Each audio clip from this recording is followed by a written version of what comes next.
Welcome to study insight. পুনৰ এবাৰ স্বাগতম জনাইছোঁ আপোনালোকক study ইনসাইটলৈ।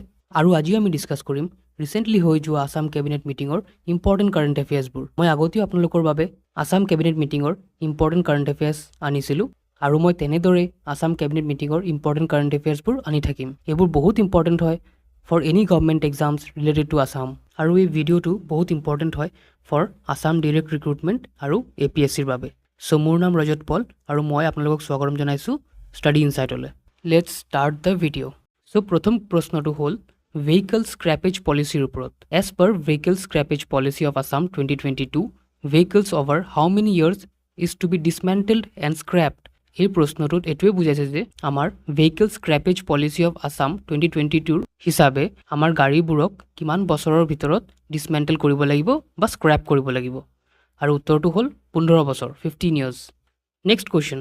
Assam government has enhanced the remuneration of chairpersons, vice chairpersons and elected commissioners of municipal board by how much rupees? এই প্ৰশ্নটোত এইটোৱে বুজাইছে যে আমাৰ মিউনিচিপাল বৰ্ডৰ চেয়াৰপাৰ্চন, ভাইচ চেয়াৰপাৰ্চন আৰু ইলেক্টেড কমিশ্যনাৰবোৰক যোনটো ৰেমুনাৰেশ্যন মানে বেতন সেইটো বঢ়াই দিছে। চ' বেতনটো কিমান টকা বঢ়াইছে? আৰু উত্তৰটো হ'ল 5,000 rupees. Next question. Assam government approved which policy to improve data access, data use and ensure efficient delivery of services? It will further lay the foundation of a data-driven governance and policy making.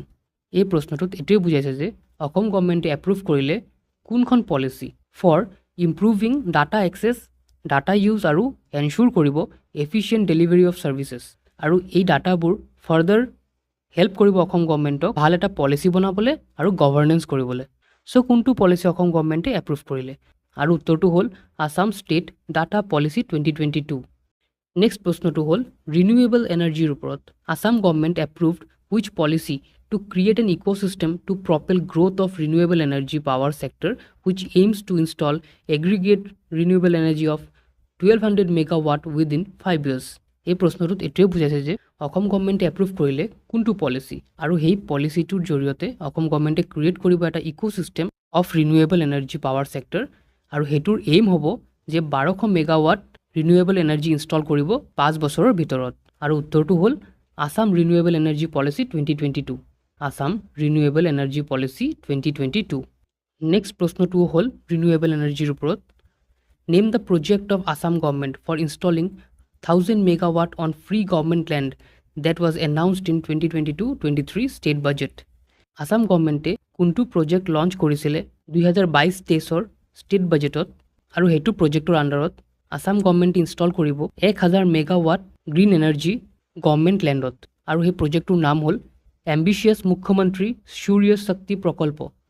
নেক্সটটো এটা general knowledge হয় under the venture capital fund. So' creation of a venture capital fund worth rupees 200 crore via an MOU to be signed between SIDBI and AIDC.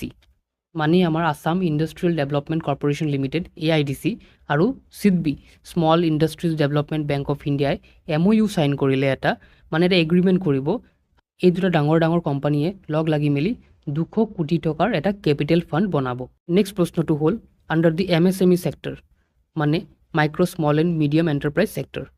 Assam government has approved the collaboration with Dash for providing additional guarantee coverage for loans given by lending institutions to micro and small units in Assam and creation of a corpus fund of rupees 100 crore. 80% of that unit and 20% from government of Assam. Name. Assam government approve কৰি দিলে collaboration কৰিব কোনটো ইনষ্টিটিউটৰ লগত যাৰ জৰিয়তে Assam গভৰ্ণমেণ্টে provide কৰিব পাৰিব loan to micro' small and medium enterprises মানে MSME গীতাক আৰু ক্ৰিয়েট কৰিব এটা কৰ্পাছ ফাণ্ড কিমান কোটি টকাৰ 100 কোটি টকাৰ। আৰু 80% of the fund will be given by that institute and 20% will be given by government of Assam. So' name that institute. আৰু এনচাৰটো হ'ল CGTMSE credit guarantee fund trust for micro' and small enterprise. Next প্ৰশ্নটো হ'ল honoring ex-servicemen as a gesture of gratitude for their service to the nation. Amendment bills for Guwahati Municipal Corporation Act 1969 and Assam Municipal Act 1956 to be tabled to exempt whose widows from paying property tax. Assam গভৰ্ণমেণ্টে এটা বহুত ভাল decision লৈছে যে Assam গভৰ্ণমেণ্টে amend কৰিব আমাৰ Guwahati municipal corporation act 1969 আৰু Assam municipal act 1956 আৰু তাৰ জৰিয়তে আছাম গভৰ্ণমেণ্টে এইটো এনশ্যুৰ কৰিব যে যোনবোৰ মানুহ আমাৰ এক্স ছাৰ্ভিচমেন আছিল যোনে আমাৰ দেশৰ বাবে নিজৰ প্ৰাণ ত্যাগ কৰিছিল তেহেঁতৰ ঘনীয়কক কেতিয়াবা প্ৰপাৰ্টি টেক্স দিব নালাগিব। So answer is ex-serviceman. Next question. Assam government has approved which 5 Assamese Muslim subgroups as indigenous Assamese Muslim communities for ensuring their development in health, cultural identity, education, financial inclusion, skill development and women empowerment. Assam গভৰ্ণমেণ্টে 5টা Assamese Muslim subgroupক indigenous মানে আমাৰ থলুৱা অসমীয়া মুছলিম community হিচাপে approve কৰি ল'লে। চ' এই 5টা Assamese Muslim subgroupsৰ নামকেইটা কি আৰু উত্তৰটো হ'ল গৰিয়াজ, মৰিয়াজ, ঝোলাজ, দেশিজ আৰু Syeds. Next question. Government of Assam has first of its kind collaborated with which IIT for setting up a health research institute on the latter's campus. Government of আছামে এইটো এটা প্ৰথমবাৰৰ বাবে কোলাবৰেট কৰিলে কোনটো IITৰ লগত যেনিবা ছেট আপ কৰিব এটা হেল্থ ৰিচাৰ্চ ইনষ্টিটিউট IITৰ ভিতৰত আৰু উত্তৰটো হ'ল IIT Guwahati. Next question. Assam government to give financial award of how much rupees to 22,565 HSLC students who scored marks under first division instead of providing laptops. Assam গভৰ্ণমেণ্টে কিমান টকা financial award দিব 22,585টা HSLC ষ্টুডেণ্টছক যোনে first division পালে আৰু এই financial এৱাৰ্ডটো দিয়া হ'ব laptop দিয়াৰ জগাত। আগতে গভৰ্ণমেণ্ট অফ আছামে লেপটপ দিছিল, এতিয়া বৰ্তমান লেপটপ দিয়াৰ জগাত ফিনান্সিয়েল এৱাৰ্ড দিব। চ' কিমান টকা দিব আৰু উত্তৰটো হ'ল 16,000 16,000।